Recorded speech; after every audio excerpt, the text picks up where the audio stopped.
Alright, in this video I'm going to show you how to reload some 6ARC, but this isn't quite 6ARC. If you look right there, 762x39. I took a 762x39 case and made it into 6ARC, but for all intents and purposes, this might as well be reloading 6ARC because I'm not going to show you how to fire form and do all that extra work in this video. We'll be using Lever Revolution. I've had good luck with this powder. I really like it. I haven't used it outside of this cartridge, so I don't know how good it really is outside of, the 6ARC, but it seems good so far. As you see, I went ahead and loaded one up, so I've already got one finished, so I just can run through this and show you guys everything I do when it comes to reloading 6ARC. Of course, I always like the higher end dies. I don't think I'll ever buy a Hornady die again, or even say an RCBS die again, because I got spoiled with these dies. This is a bushing die, of course. There's bushings. And for the primers, I'm not going to use anything special.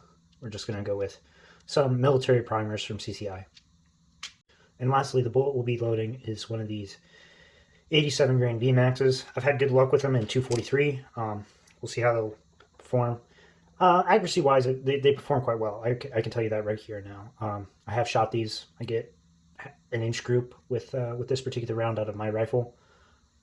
So I don't know how they're going to do on groundhogs though, and that's the whole reason I'm making up this load. And then when I was editing, I remembered it. This is what I used to, check my seating depth. All I did was blew the end of this bullet and then seat it inside my chamber and look for marks from the lands. This one's kind of worn off from just measuring it and stuff.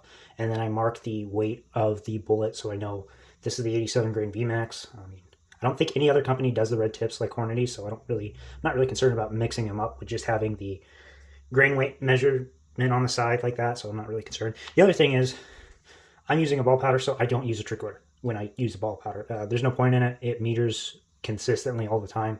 If I was using a larger extruded type powder, I would definitely use a trickler. But since I'm not using that type of powder, I don't really care, and it's consistent enough, and it just meters really nicely. So yeah, otherwise I would be using a trickler.